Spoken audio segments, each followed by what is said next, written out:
So yeah, he'll gather up all the grubs that he has. It will be about, maybe like 2/3 the amount that you need for what you think. And time will go by and you guys all meet back up at Timberwheel, and how happy you guys are waiting for the gnomes to show back up before it's night, because you also know that these gnomes are nocturnal. And you'll see a line of gnomes with like little buckets on their heads, and they're walking through, and they'll just systematically dump the grubs that they've collected so cute into your grub pile. A writhing grub pile. Your writhing grub pile. Do we have anything to put them in? Yeah, don't we have Did a this pack not come animal? with the barrels? Yeah, you can have barrels. Yeah, definitely. Don't we have a pack animal My that could be giant- carrying? Yes, that's right. Musashi's a giant chicken, right? Mm-hmm. It Keep it took away up. from the grubs, though. Yeah. Like, don't just make sure it doesn't see the grubs. Yeah, he's not the best. Okay. Well, as quartermaster, I will be in charge of storing all of the grubs and keeping them safe and secure. Keep them away from. As he's drooling from his mouth. Obvious, clearly salivating. Yes, they will be nice and safe.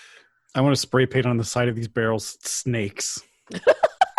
Just Baby snakes. yeah. Your no first grubs mistake. here. I can't read. All right, you've got your grubs. Chestnut's like, all right, step 1, grubs got. What's your next big step? So then we go find some moles and try to entice them into following us away from Timbercliff or something like that. Are you just gonna have a line of? Yeah, like leave a little trail. Well, I was thinking more like we just we pack them up in a wagon and then just have them chase us, like Tremors, like we just outrun the moles and like get them to relocate. I love that you brought Tremors up. They're moles. That's They're moles. exactly what I have in mind. Okay, sure. Does that sound reasonable? I mean, otherwise we could try to set up a line of grubs and just like Skittles and ET. Or no, it's not Skittles. It's Reese's Pieces. Reese's Pieces. Yeah, you guys tell me what this looks like. How you set this up? Who's leading it? Is it Musashi because you have the chicken? Is that the thing that you're using for a wagon? Or you? Ulfred does not want to touch grubs. Okay. So the way I see it is we have to go to a place where we clearly know they're at the moment and find an area and then park the wagon there with the grubs uncovered and maybe someone trying to waft the grub scent into the air, try to get, ooh, smell, kind of like that, whatever. And we just park and wait. And then as soon as we know that they're chasing us, then we just hit the gas and we lead them as far away from Timbercliff as we possibly can. And then when we think it's okay, I think it'd be fair to leave the grubs there for them so that because that's Sure. their reward for going somewhere else. I mean, we have to take them pretty far, right? Because they're just going to wander back into town. This is going to last them, a day? So it's got to be somewhere else that has enough to sustain them for a while. Right. Chestnut will say, well, further south, there is a bit of a swampier-ish area. It's probably about a night's travel, if that's where you guys want to lead them to. Seems like it's more their natural habitat. Yeah. So that way they're not destroying it in town. Okay. Destroying the stuff in town, excuse me. Yeah. All right. So do you want me to I'll take over scene control unless you have anything else you want to do right now? John looks like he's thinking about something. Not really. I mean, this is fine with Musashi because he's just like, I'm trying to travel anyways. He has no clue that south is not where he's wanting to go anyway, so he doesn't. Yeah, he's like, whatever. And do remember that Chestnut was like, I would like a report. Oh, that's right. Potentially. And this is only it's probably a night's travel away. So okay, if it's only a night's this is travel, what we'll do. There's a montage of Francis loading barrels of grubs into wagons. Musashi is probably taking notes. Pico, I'm not sure what Pico's doing, probably just eyeballing people suspiciously, maybe lifting up a twig here and there, or just to look like he's helping. You tell me. Okay. And then Musashi is, of course, getting everything set up to drive. And you go to where you last saw the moles, which is in a mushy ground area. So I'm assuming you probably, with Chestnut's help, they will get you animals to be able to help. So it's probably going to look like Santa's sleigh kind of situation. What was your chicken's name again, Musashi?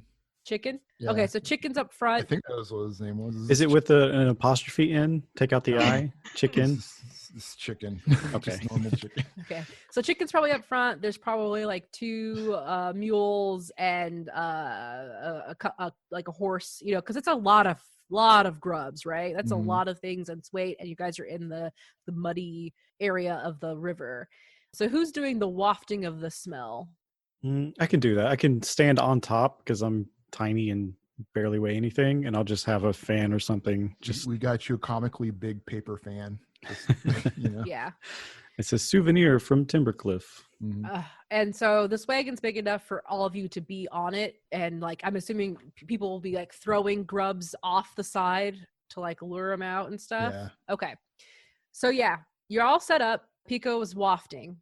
It's probably like 11 o'clock at night, and up the bank you guys start to hear a gurgle noise. Gross. And then there is it's like a kind of like suck pop out of the earth, and you see one incredibly large, not quite 12 feet long, more like 10-foot long mole come out. It's got gray fur, it's streaked in mud, and through the streaks of mud you will see silver fur as well. And it's sniffing around, like trying to locate the scent of the grubs. And it turns its head and looks at Pico, and it looks like it's making direct eye contact with you. And as you're looking at it, you can see that its eye, you've seen moles before, they have like black eyes already, like you can't really see a pupil, but this one, for some reason, you get the sense that it's like it's not looking at you, but feels like something's off. And then as you look more at its eye, there's like some sort of blackish ichor running down its face, darker than the mud. Well, that's gross. All right. And then it makes I don't know what sound moles make, but it makes some sort Probably of terrifying, horrible screeching noise. Chittering. Yeah, that's pretty good. And then another mole comes out behind it. It turns its head back and starts shoveling towards the cart. Uh-oh, time to go. Let's go. How fast can this thing go now? These things are possessed or something. Let us do some checks. So you're going to have to do... So John Allen, Musashi, since you are driving it, you're going to have to do a travel check as you try to get these animals to go through. And since it's dark and you're in a swampy-ish area, it's going to be a 13 to make. D10. And travel check is using strength and dex. Did you say it was dark? What's the moon look like? Because I can make a harvest moon and brighten this up. Oh, yeah, that's probably actually a good idea. It's dark, so there's not really much moon. It's a cloudy night. Yeah, I already rolled. It will clear the sky, too. Yeah. Okay. I rolled a 12. So you didn't make it. So let's see what Musashi can do to aid. I'm Ulfred. Ulfred. All it says is, a beautiful full moon appears in the night sky. Only be used at night in an area where the sky is visible. While it's in effect, weather becomes clear. And I guess it's just 2 MP. Lasts for 6 rounds. I think you have to roll for magic, but basically if you roll higher than a 2 and don't fumble, you'll get it. You roll like, I think it's double spirit. Yeah, I think it's spirit. It's a 6. Oh yeah, you're fine. Musashi casts spells by writing stuff, right? On paper? Yeah, seals. Seals. Would you like to describe it, or do you want to let me describe what I think happens? I mean, I have a vague idea of what the seals look like. It's just he has like a little notepad that he finds very decorative and pretty and likes writing on it. And just pulls one of those out, slaps some writing on there. I don't know. What do you think? I was imagining, since it's the harvest moon, he just throws it up in the air and it floats for a second and then freezes in spot and then... Sure, love it. a huge moon starts to illuminate. So the dark goes away. So all you had to do was roll a 10, Musashi. Okay. For the What's that? record, magic check is int spirit. So yeah, so you guys start peeling out, and the Musashi's doing a good job navigating. What is Pico and Francis doing? What are Pico and Francis doing? Freaking out. I mean, I'm watching these get closer. I don't want them to get so close. They're scrambling pretty fast, and there's kind of like it's like hunger. You could tell like they're hunger noises. Mhm. Like it's like, oh, I want a pizza. That's how I sound when I'm hungry. So yeah, I guess Pico's looking for a way to slow them down. I was checking my inventory. I don't really have too much. Like I could try to throw ropes to their feet to try and trip them up, but yeah, that's the best I got. Okay, Francis, do you have anything? Like, how's Yeah. Francis responding to the situation right now? It's not the best timing, but I kind of want to ask Gulen Bursty if he knows anything about the black stuff coming out of their fucking eyes, Yeah, Mhm. gotcha. which is only mildly terrifying. So you see it, and you immediately start praying. Yep. No, he's like, oh God. Eyes roll back. Let's see how I do. I got an 8. So we talked about how your deity kind of just gives you senses. The sense you get is like literally you had food today. You're not hungry right this second, but all of a sudden it feels like you are incredibly hungry, and also a sense of displacement, like you're lost. And then also in regards to the black ichor stuff, it's like you see an area, it's like flashes of scenery. You see the desiccated land, and it like like the camera shoots into this desiccated land, and then it like gets in closer, and then you can see like an ichor kind of seeping in the land area. And so that's what you get from your boar god. That's not good. Okay. All right. So yeah, like he's totally zoned out while the moles are charging. Right. So one thing that can slow them down is give them a little taste. They're after these grubs, so I'm gonna open up one of the containers and just bring out a little handful and just kind of toss it behind the our little caravan. Okay. And then hopefully that'll slow them down a little bit. Right. So to let you know, this is bouncing a lot. Yeah. And so I'm going to make you make like a dexterity based check as you're trying to like balance yourself as things are, and you're light. So it's like you're being thrown around a lot. So let's do dex spirit. I think that's Okay. right. Good thing I got a bonus on that. So I'm going to concentrate on this. So I'm Okay. going to go down to 12. All right. So 1 second. I need to look at, because I know I get a bonus for concentrating. What is it? +2 for? Concentrate gives you a +1, I thought. Yeah, it is +1. Mhm. And you can stack it with a fumble point. Okay. Unfortunately, I don't have any more of those, but now I get a +1 on this. This is a pretty difficult thing that you're trying to do for your reading. Yeah, I got an 8. Oh, okay. So you didn't quite make it. So I think what happens is you're bumping around. Well, you tell me, what do you think? What might narratively be good for Pico to how this fails? So I think, because I had a couple ideas. One was just the grubs just go directly into the mouth and don't slow them down at all. But I think not so what fun. happens is you are bouncing around and trying to like throw stuff, and you actually throw it not in their path but out like away.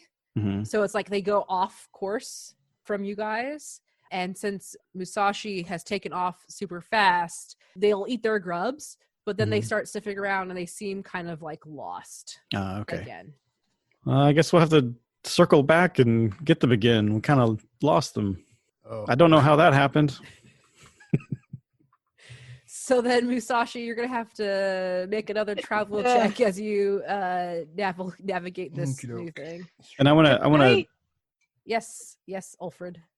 Can I use shooting star to like hit near them to try to direct where they need to go? Yeah, sure, definitely. So in spirit for your magic check and your MP cost for it. 7. Yeah, that works. And then it does spirit damage, but I don't really want to do damage. I'm just trying to aim near them. So I think basically what happens is Musashi again does the riding, throws it up, and it rains down these shooting stars, and it's behind them, and a flash of light spooks them back onto the trail, essentially. Nice. So this goes on for a while, unless Chris wants to do anything else before I forward it. I'm worried that they're just going to be like ceaselessly hungering, and there's nothing we can do for the black ichor stuff. But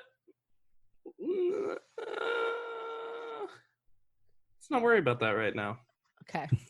So this goes on for the next like 6 hours. Like you guys are traveling and having them fall out. You're out of Timbercliff, you're further south, and like Chestnut said, there is an area that is swampy area where you can put them. So if your guys' plan was just dump a bunch of grubs and then head back, you can do that. That's fine. Is that the plan? That sounds like my plan. I just hear possessed moles. I kind of want to get out. Right. Do we need to keep an eye on them to make sure that they're staying in place or anything like that? I think that they've been displaced, and if they're in a place that's more like their natural habitat, they'll settle in quite quickly. Like they probably won't want to just like, their ceaseless hunger. They won't just want to like be like, okay, it's time to go back. We got to run for 6 hours before we can start hunting again. Probably know how to dig a little more efficiently in a place that they're used to, so they won't want to leave it as quickly. Yeah. And Musashi's not worried about their Princess Mononoke curse they got going on. Right. That's their problem. Yeah. Pico's really interested in that, actually. One of the things I'm trying to add to Pico is that he's really interested in natural mysteries. Okay. Not so much people mysteries. He doesn't really care about people. I imagine once we've dumped the grubs, Pico's wanting to at least get a good look at these moles to see if there's anything that sticks out. Sure. Give me a perception. Dex int. All right. And I'll concentrate on this too. Okay. That is a 17. My 2 best die. So you also see up close more that I'm trying to describe this. How much knowledge about mole behavior does Pico have? I mean, he doesn't read mud affairs. I mean, he knows the general concept of moles. Right. These are just bigger, so the concept is just the same but bigger. So they eat the dumped grubs incredibly fast. Like they just inhale, essentially. It's like they're just chowing down. You're thinking, oh, it's probably because they weren't getting that many grubs out of the wood logs that they were gleaning from as they were displaced. And so once they're done eating, you can see that, I mean, like me, after I get done eating, they're kind of tired, but they're sniffing about this new area. And yeah, you see the black ichor. You don't know, that's not right. But as far as the moles are concerned, they look like they're starting to go about this territory. And after, like, you guys, however long you want to indulge Pico's observation, maybe a couple hours passes by, but then they start looking again for food. And you see them start, like, rustling around and getting restless, but they're doing it all here. Okay. But they still have the ichor in their eyes? Yes. Okay. So the short of it is they are settling into this new area. They ate all those grubs, but after a few hours, they're acting like they're trying to go forage again. Mm-hmm. Well, another mystery solved. It's been a whole night. So, like, you guys, technically I should give you guys penalties for not sleeping, but because we're at 2:14 right now, I'm going to fast forward you. I don't have the benediction, but narratively, I think what should happen now is you guys get back to Timbercliff, exhausted, but you get there faster because you're not trying to, like, bring moles with you, right? Yeah. Right. And you get back to Timbercliff, but you are exhausted. What would you like to do? Sleep. Immediately? That's what Musashi's priority is. If he's that tired, he's like, yeah. All right. Okay, yeah, we can do a camp check. And by camp check, I mean check into a place and sleep for the night. Mm-hmm. Let's see. And then you can do your condition check for the next day. I'm looking for the place, if there is a place in Timbercliff. The Treetop Lodge. The Treetop Lodge, that's what it is. Number 3. Yeah. So you're going to re-roll your condition, and everything that you gained goes away.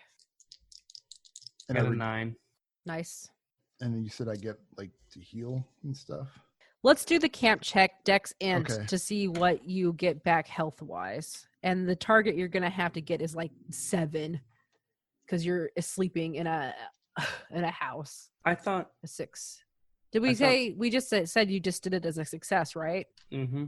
Okay, let me take it back. I thought if you're in lodgings. Yes, Yeah. if you're in lodgings, you just get your HP doubled and all MP is recovered. A camping failure for staying at a lodge is just they refuse to serve you service. Yes. It's like, no. I mean, yeah, I could see you still get a bad sleep, but like, yeah. I feel like you should heal. Like you're paying for it. Yeah. Gotcha. We, Yep.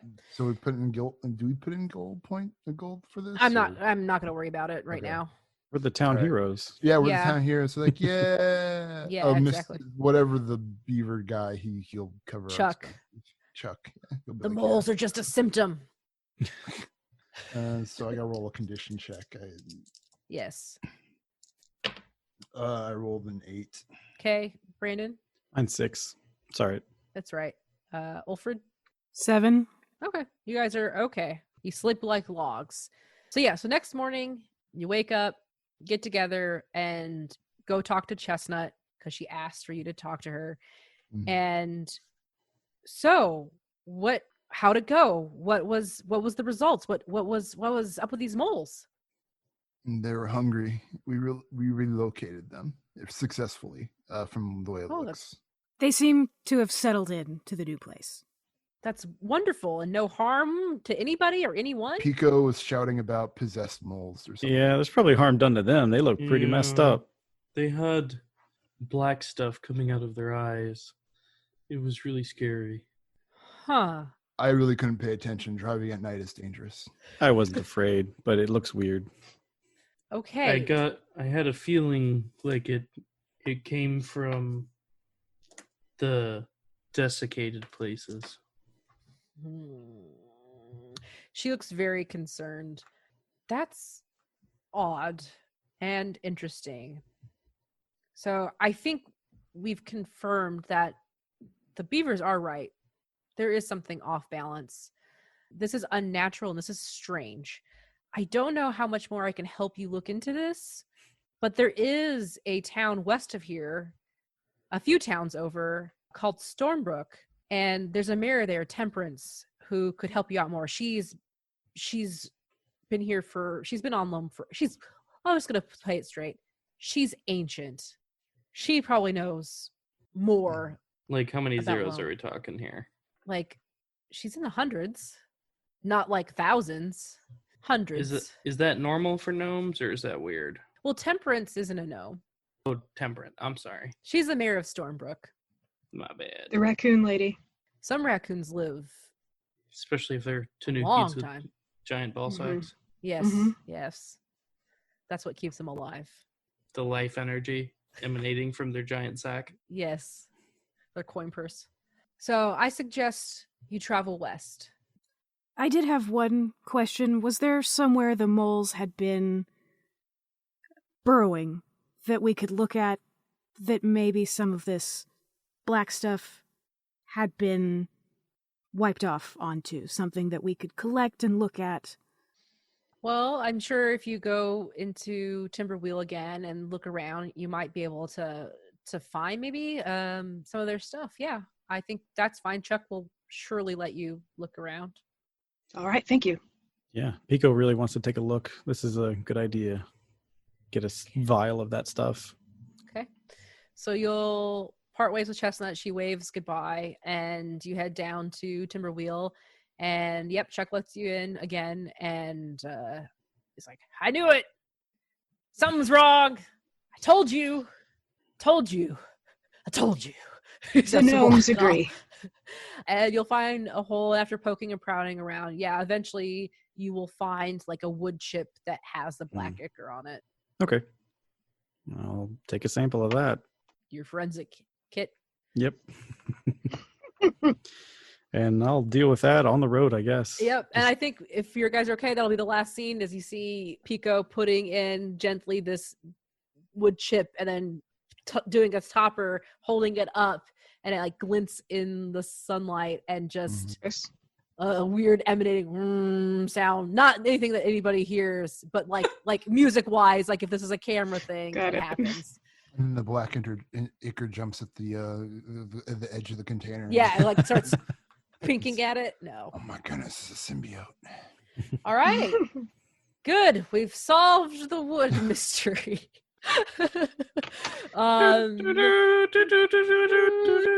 Yep. So time for XP. Yay. Your travel check that you did was 10. Well, it was actually 13, so you'll get that. So 300. Okay.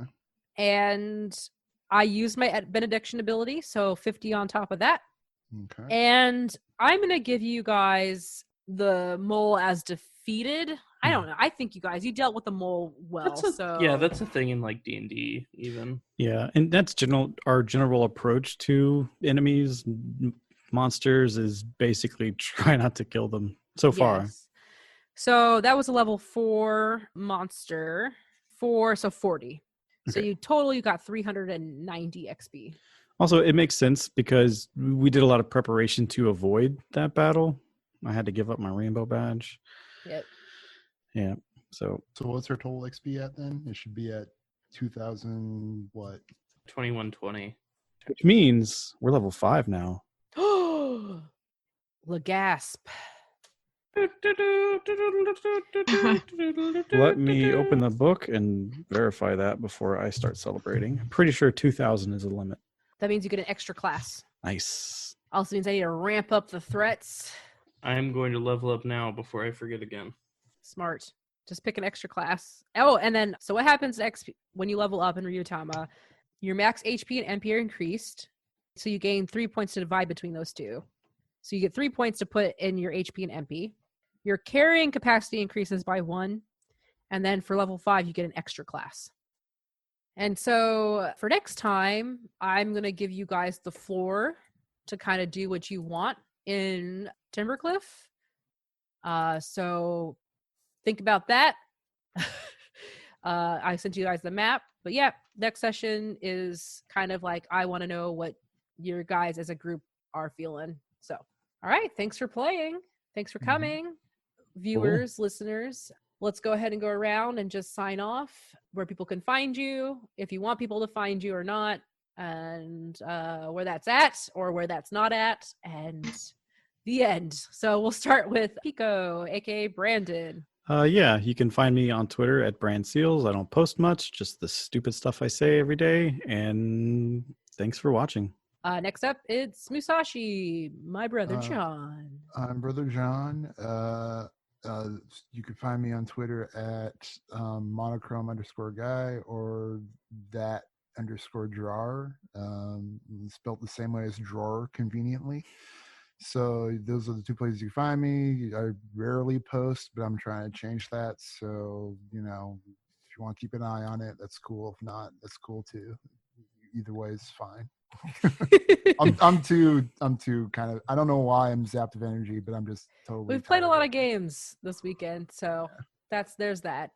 Next up, Francis, aka Chris.